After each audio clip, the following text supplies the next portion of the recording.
What's up, guys? This is Ray.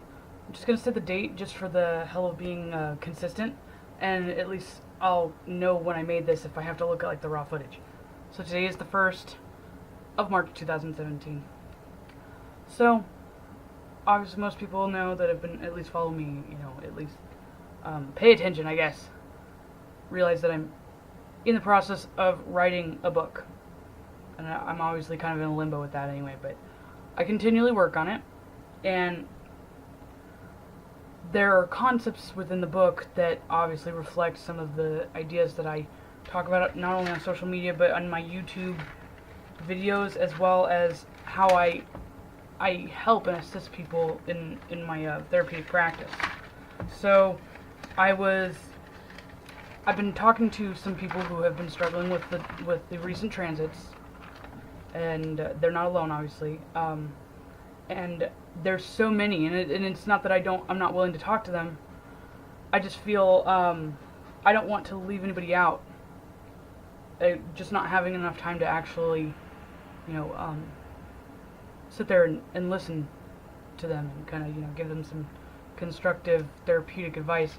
So I felt that just for the sake of being efficient and fair, which is what I'm all about, I would make a video essentially for anybody who may be feeling the struggle or the discouragement or even the despair to an extent, depending on how much it's affecting you, of the current transits going on, specifically with the eclipse and the stellium in Pisces, to the cause of that. So I was kind of just writing. Obviously everybody knows, when I say obviously everybody knows, meaning that you've been watching my stuff for a long time or whatever, that I usually write my stuff out, so I'm just going to read it off. And I'm warning now, I understand that kind of me reading off something that will word for word go in my book is kind of counterproductive to protecting myself against, copyright infringement. But I am uploading this to YouTube, and I am, if not one of the only, if not one of the only, let's try it again. If I'm not one of the few, I'm the only astrologer that not only is applying psychology theory, therapeutic psychotherapy to astrological facets, but I guarantee you that I'm the only astrologer that is essentially using psychotherapy and clinical psychology cognitive concepts and applying it to reincarnated soul therapy. I think the only other astrologer that is anywhere close to that is Mark Jones. And I know Mark Jones writes his own stuff and he has great stuff, and he would never come and steal my wording from my book. So if I ever, and I will find it, if I ever were to see a book that has anything like chunked out from anything I've ever said on YouTube, I will hunt you down. And I will sue the pants off your ass because I can't do anything else legally. And don't even try. Don't even try me. That being said, I'm going to go ahead and read this off. And I kind of started having a block because I got distracted by my cat. And then I'll just come back to this in a bit. So, the concept of synchronicity is supposed to represent the organic macrocosmic machine that is the origin of all living things. Each facet of this greater whole is not only important, but absolutely necessary for the demiurge to work the way that it's supposed to. The demiurge is supposed to be the concept of the wholeness of the universe. Figure I'd give a vocabulary lesson while I'm doing this. That being said, a facet of the microcosmic components is this cosmic machine. Of this cosmic machine are the astrological archetypes, for they symbolize the process of this machine and are all required for its efficiency. As you bear that concept in mind, that would mean that all manifestations of these zodiac personifications are all a part of the process, including the challenging manifestations. In fact, challenges in life is the best thing for you, for me, for all of us. When you realize this is all temporary, our lives the hardships and lessons we face, the vulnerabilities, the scars, and the battles in which inflicted them, whether those battles, fuck you computer, whether those battles are waged on from within or are a spectacle for all to see. Now apply these concepts and this mentally to your mind. When I say mind, I mean your mental pathology, your psychological health and function. The idea that all minds, or perhaps even great minds, think alike is a naive and destructive ideation that has been perpetuated throughout centuries from one culture to another. If everyone's minds were identical, theoretically we'd all be identical inside and out, because ment in Latin is a synonym for origin or source, meaning all things begin in the mind. All perceptions, actions, and intentions start from within. Just as the sun's life-giving force starts within its core, the intensity concentrated into a star is the same thing that enables it to radiate energy to channel it into other things to give the gift of life. So this is kind of an intro to my more or less my maverick narrative against modern clinical health diagnosis theories and the basically the taking captive of the potential good intentions of psychologists that are long since dead, like Carl Jung, for instance, that contributed to the concepts of therapy and psychology to help people and help himself, not to control them and not to make them dependent and find ways to make cash cows off of people. Also, that being said, the side effect that is of a result of that conditioning that there's supposed to be a standard or a norm for how your mind works, what you have the capacity to do, how you should do things, the methodology in which you practice, the way that you have to go through logical steps could be completely backwards from what you naturally are gifted to do. And not only are they stunting your capacity to contribute your own unique individual perspective and gifts to the collective greater whole, because if every single archetype, meaning every single individual facet of a diverse nature, is required for the entire macrocosmic existence, that would mean that they're not only sabotaging you and the potential for you to evolve in this life. If we're not going to even humor anybody who believes in reincarnation or anything like that, just in this life for you to be the best you can be, or if you're on the same page as me and you can go a little bit beyond that, the concept of you being a propelling force of energy throughout the limitless time and continuing to evolve and grow or become a stronger star radiated force.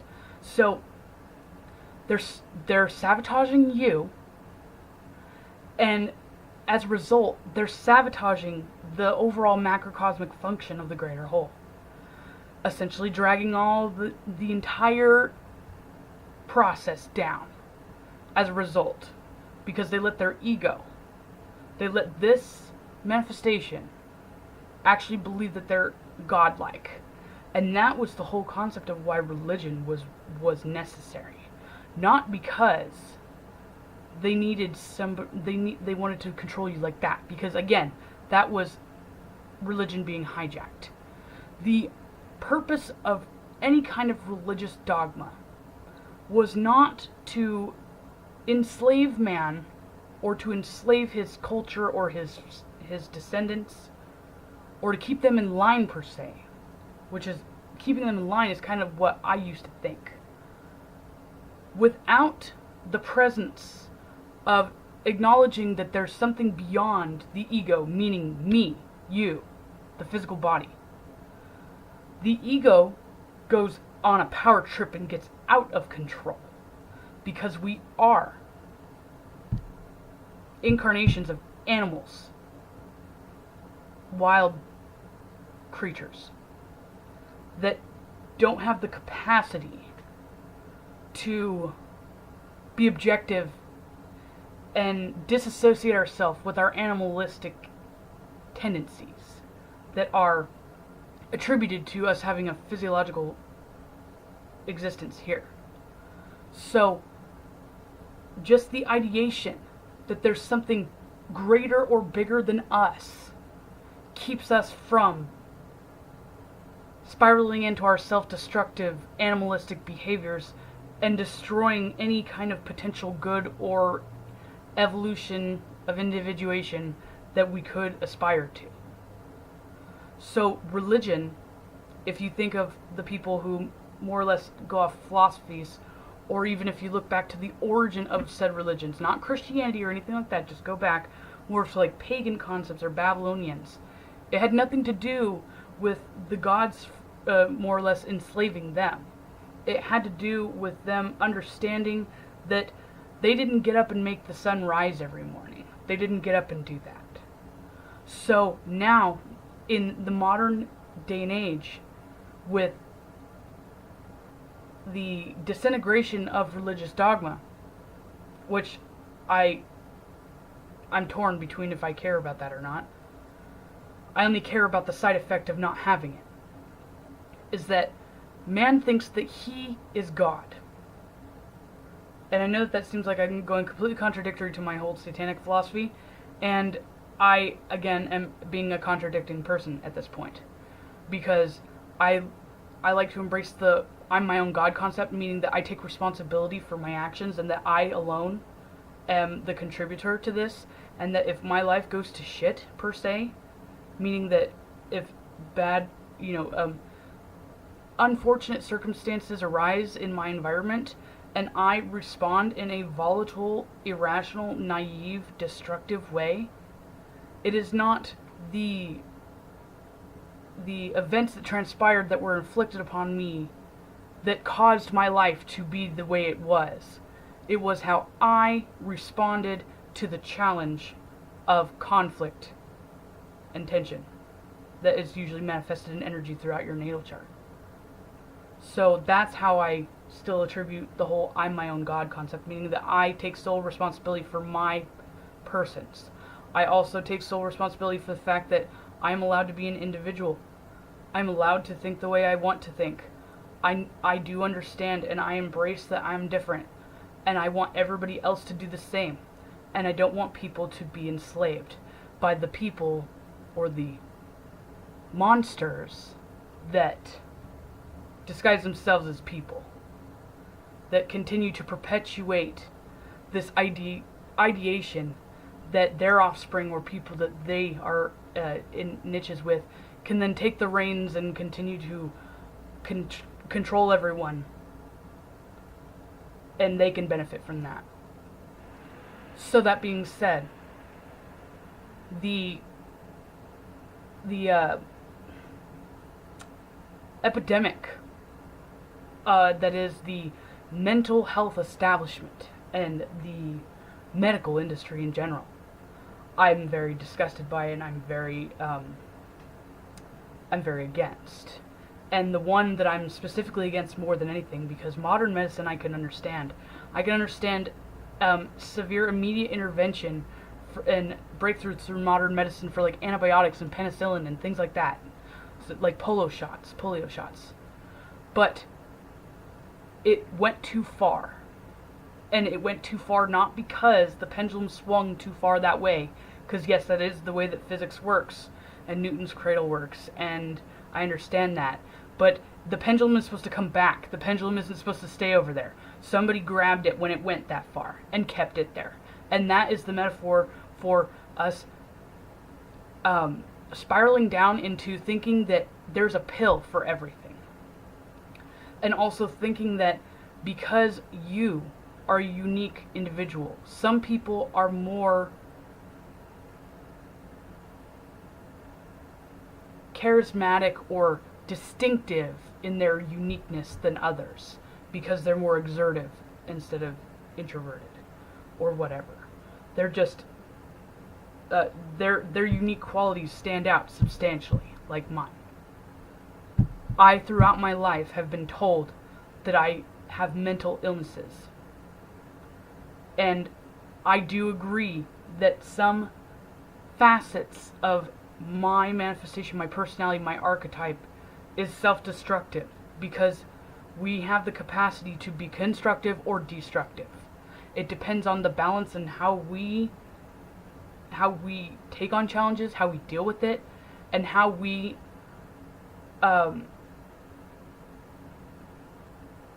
discipline ourselves and how we act with integrity in our own merit, if we are centered or not, and working as efficiently as possible to the furthest of our capacity. But the one thing that bothers me is that even if, throughout my life, which I have learned to cope and or compromise or diminish, contain a healthy balance of any of those potential mental illnesses that I have been condemned with. And when I say condemned, it is that. Because first off, psychosomatic is a real thing, okay? So when you tell somebody that there's something wrong with them, not only does it begin in the mind that they believe that, because the origin of that thought, is then put into their head. And even if they deny it at first, or they don't believe it, if you continually tell them that, despite despite how many times that people can quote Hitler about how if you recite a lie, that eventually people will believe it. And even though people can quote that off the top of their head, that kind of concept is not absorbed into their brains. That is a legitimate thing. Clearly Hitler got his way because what he said fucking worked. Okay? So that being said, when somebody repeatedly, regardless if it's the same source of where that narrative's coming from, or if it's from other third-party facets, aka other parts of your environment, people who are being basically encouraged to conform and recite the same shit, copy each other. Monkey see, monkey do. Eventually, you will feel overwhelmed by your animal instincts to merge and to socialize for your own survival, and start to, in some part of your mind, believe what they say. And the further they validate what they condemn you with physiological proof, like saying that I will never be able to hold an intellectual conversation or have a high-functioning intellectual capacity because I have anxiety and nervous and OCD disorders, and because I have dermatillomania and I pick at things, which it clearly is my nose thing, if nobody knew that, that I am incapable of developing a concept or a thought that would be worth of somebody's time. Because I'll be too busy doing the stereotypical OCD thing and flicking my light switch 20 fucking times and saying Hail Mary. Those kinds of things perpetuate my picking more. And then when I'm told that I'm allowed to do those things, then instead of it just being my lips where I usually hide it, it then stems into me starting to pick my nose off, for example. So instead of this going on and being like a whole me narrative thing, I'm getting sidetracked, sorry. The side effect of trying to clone everyone or mold them to be the drones or duplicate slaves, pawns, more or less, that they want you to be, because they don't want you to be different. If you're different, then you'll offer something else, and then you'll offer alternatives, and then at one point or another, one of those potential, off-track thinkers or alternative solution-oriented type of people are going to suggest that maybe are going to point out the dynamics of what's going on about the people that are pulling the reins and the puppet strings. And then say, hey, maybe we should do something about that, because there's more of us than them. And they don't want that to happen. Okay? That, and also people who think for themselves and people who have individual perspectives are hard to get them to subdue and listen and give up their input or their ideations. So, as a result of them trying to subdue you and enslave you, and you meaning everyone, they not only are keeping you from your best potential, sabotaging their entire collective effort, fucking up the entire macrocosmic machine, slowing down or even digressing the evolution of humanity and consciousness, but they're also making you miserable for this short opportunity, this gift to be here, to learn things that you could not learn otherwise, that are impossible to learn without the physiological challenges that are brought upon you by natural law. It's really easy to continue being the same kind of existence if there's nothing to challenge your existence. Meaning, it's easy to keep the same kind of rigid, irrational opinions and thoughts, or be sheltered, because that's the whole concept of being sheltered, if there's never anything that challenges your ideas. If there's nothing that challenges your survival, you will never adapt. If you don't adapt, you don't evolve. Okay? So, challenges are supposed to be a gift. And your uniqueness is supposed to be not only be a gift, but essential to your existence and the entire existence of everything. So the thing that pisses me off the most is not only are they sabotaging everyone, but then they condition you throughout your entire life to believe that there's something fucking wrong with you. I guess it's good I didn't write all this out, because I'm not going to cuss in my book. But that is wrong. If you have some sort of mental adverse condition, even theoretically, if we're going to talk about from an evolutionary standpoint, somebody who's born with like fetal alcohol syndrome, it's very, very tragic. It sucks. It does. And yes, I don't necessarily have all the answers as to why that would have to manifest that way. Obviously, the physiological explanations is the mother was negligent and a bitch and she drank when she was pregnant. But if that sort of existence wasn't supposed to exist for some reason, either to be an example to the rest of the collective as to what you're not supposed to fucking do, and that sucks that that person's existence exists primarily to be an example of what not to do. But again, I am kind of that kind of manifestation also. And that's necessary to challenge the status quo, or the collective, when it starts to get stagnant. But just like the archetype of Jesus, the person Jesus in the Bible, his entire existence ended, and he apparently knew this from the get-go, was to sacrifice himself and to never really have joys of fulfilling, ego gratification or anything. That he was just supposed to be an instrument in which to sacrifice himself for everyone else. That archetype is not supposed to be there for you to praise him and then think that, oh my gosh, I wish I could be as good as him. That archetype is supposed to be an example of real life manifestations of personality archetypes that exist in our lives, that have existed since the consciousness of man. That is supposed to show how our temporary mortality here is not supposed to be everything, and that it doesn't take importance over the macrocosmic whole. A microcosmic manifestation does not outweigh or have higher importance than the macrocosmic whole. because without the entire structure of the macrocosmic whole, that microcosmic whole would die. Okay. So, my book essentially, more or less, is going to go into not only mental disorders and the archetypes kind of thing, but there are specific, and I've confirmed this as well as there's been other psychologists that have looked into astrology, or astrologers that then decided to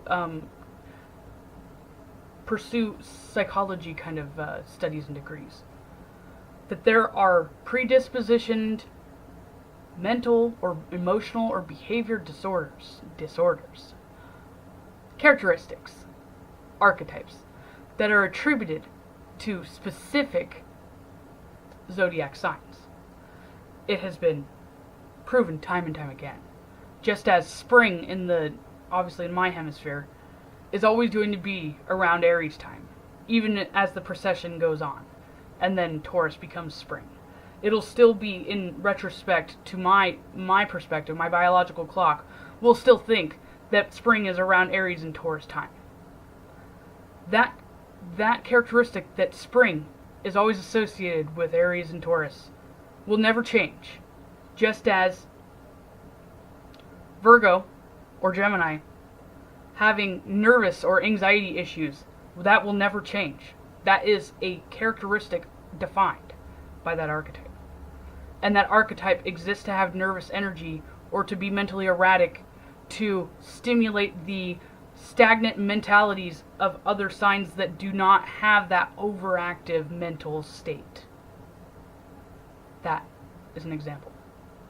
Therefore, I not only it's not even discouraged, I am strongly against the concepts of modern medicine with mental health. I hate the new diagnostic statistical manual, and that's actually why I stopped pursuing my degree in social studies and psychology, because of what is in that fucking book. That I'm not even going to go into it. That could be a whole other thing. And the fact that I have, if you looked at my chart, Mercury is supposed to represent the mind. Squares, oppositions, those sorts of things, are supposed to represent stressors or dysfunction, inhibiting it. Not only do I have squares, oppositions all over that Mercury, but it's in Scorpio, which is supposed to be a negative thing, meaning my mind is poisoned by Scorpio ideations, which everybody knows that's evident. That's the Plutonian mentality. Okay. So, but again, people are now, with a lot of the chaos going on, everybody's been telling me that my perspective has been wrong my whole life. I've been encouraged to be on antidepressants. I've been told to keep my mouth shut and to keep my opinions to myself. But because I have strong advocacy and I'm defiant, I've never stopped talking, despite how much it has torn me up inside with my own emotional stability. And if I would have given in and killed myself or succumbed to what they wanted me to be, which would never happen, I would not be the driving force now that people are looking up to give them the reality check that they need while they're in this euphoria moment or this neurosis kind of delusion where they don't know if everything that's happening right now is real or if they're just like having a nervous breakdown. People need validation. And that right there is my life example as to why I am thoroughly against modern mental health theories and stuff. And also getting into the prescription drugs that they give you. The fact that they condition everybody to accept it so much that they can list off a novel of side effects, which some of them, if not a majority of them, even include the possibility of death as a result of taking them as they're prescribed to you. And people just accept them without any kind of, arguments or disagreements, because they've been conditioned to do so. Because they condition you from a very young age to believe that there's something wrong with you. And eventually, even if you don't consciously, mercurial-wise believe that, your Neptune sure does. It sure fucking does. And that's wrong. It goes back to the sabotaging everything. And then on top of that, the physiological poisoning or limitations therein that result as side effects of the poison that they give you. Because funny enough, if you didn't know this, the concept of modern medicine derived from astrology, derived from herbalism and astrology, derived from ancient cultures like the Babylonians and Egyptians that used Mithra, that used echinacea, that used witch hazel, all kinds of herbs, all of them, for all kinds of rituals, garnishments, for fragrance, and then they found out if you stick it in fucking water and drink it, what do you know? The benefits of it on the outside helps the inside too. What do you know? And that continued on. Humanity in general and the evolution of man continued to progress in that fashion. There are PDF textbooks or manuscripts of like herbal lore and stuff like that that's hundreds of years old. It's hard to read, but you can still get it. That tell you the secrets of what those are. And even still, up until the Industrial Revolution in the 19th century. If I always do that right. Whatever, 1900s, yeah. 20th century, I don't know. I'm kind of dyslexic with the numbers, just leave me alone. But anyway, up until it was the 1900s when the Industrial Revolution took off, and man's priority to physically produce things became more important than his metaphorical or emotional mental existence kind of thing. The meaning of life became completely meaningless, and the physiological facets or the artificial aesthetics became priority. That's where we started to fuck up.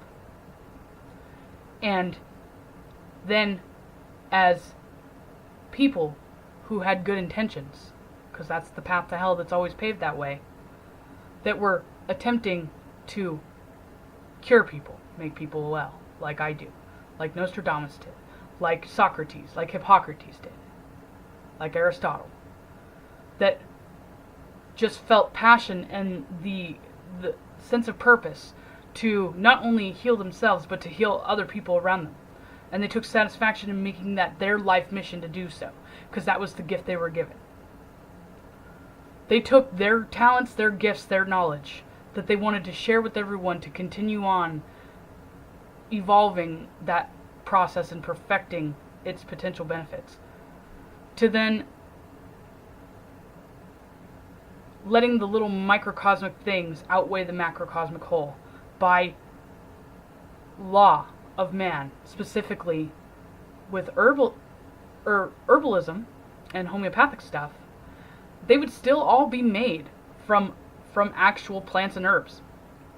If the plants and herbs were not then classified as, since anybody can grow them in the ground and anybody can obtain them, it's impossible for companies or manufacturers to then file for a copyright patent on it, because they don't own it, they didn't create it, because it's natural. So what did they start to do? They started to add compounds into it. So the actual way that the pill started was, there is a process where you take compressed calcium and you compress it into a little pebble, and you douse that pebble in a tincture mixture, medicine, that I make. and other homeopaths make. And all homeopathic and early medicine doctors made. It's easier for someone who has to take them regularly for something. Like if you were a Virgo or a Cancer with, really volatile issues with the digestion. You would likely need to take something like chamomile, or to that extent echinacea even, on a daily basis while you eat. To make a tea or take a tincture every day like that becomes tedious and exhausting. So to make it easier, you make that tincture of that mixture, and then you either submerge those calcium pebbles in that mixture, or you drop it on there like you would, I guess, acid. If you've ever done something like that, then you know what I'm talking about. I'm just telling you to rebel against everything, aren't I? And that's where it came from. And then when companies or manufacturers started to try to figure out a way to make sure that nobody else could profit off of their mass production of said herbal medicine, they found out that they had to actually combine some sort of ingredient in order to actually have rights to it, to keep other people from profiting off of their recipe. And since obviously the recipes are well known for hundreds if not thousands of years, if you look hard enough, there's no way they could have kept the lid on that. So they were stuck with the whole conundrum of they need to incorporate some sort of ingredient into said prescription or pill, calcium pill, but it can't be natural, because if it were natural, they can't get patents on it. So they made artificial compounds, chemicals, toxic, abnormal liquids, anything, substances that they would then put into these. And it eventually just steered into the actual whole pill now is not obviously made out of calcium. You notice how like they're all different densities, and they're hard or soft, or they're different colors or whatever. That there's no way that that's fucking calcium anymore. I'm telling you. I've tried to smash pills and stuff before when I've had to. I'm not saying smash them to snort them or anything like that, like, like giant ibuprofens or whatever. And there's no way. There's no way. So you know what? See, they obviously didn't tell you the whole story of how that progressed. You just know how much it progressed once they decided to do that. I guarantee you, every single one of those fucking pills that you take, yes, there's some ingredients in there that are supposed to kind of help what's going on. But the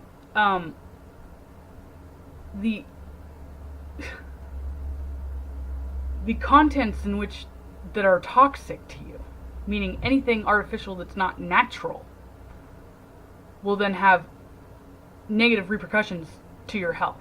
Not right away most of the time, unless they really fucked up, but over time, it'll eventually slow it down. Just like over time, if you don't change the oil in a vehicle, it won't show right away once you hit that 1 mile over when you're supposed to change it.